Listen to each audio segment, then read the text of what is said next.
கர்த்தர் சொல்கிறாரு, நீ இந்த காரியத்தை செய், எனக்காக ஜெபி, எனக்காக என் ஜனங்கள் அழிந்து கொண்டிருக்கிறார்கள். அப்படியே ஒரு பக்கம். இன்னொன்று என்னன்னா, உன்னை சுற்றி நிறைய கட்டுகள் என்னன்னா, நம்ம ஊழியம் பண்றீங்க, உங்களை சுற்றி அநேக கட்டுகள் இருக்கும்.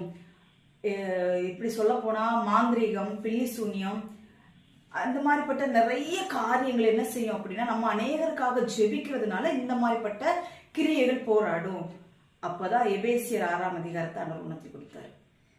தேவனுடைய சர்வாயுத வர்க்கத்தை நம்ம தரித்துக் கொள்ளணுமா, மார்க்கவசத்தை அணிந்து கொள்ளணுமா, ரட்சிப்பெனும் தலைசீராவை அணிந்து கொள்ளணும், பொல்லாங்க நெய்யில் அக்னி ஆஸ்திரங்கள்லாம் அவித்து போடத்தக்கதாக எல்லாவற்றிற்கும் மேலாக விசுவாசம் கேடகத்தை நம்ம பிடித்து கொண்டு இருக்கணும்னு சொல்லி வேதவசனம் சொல்லுகிறது.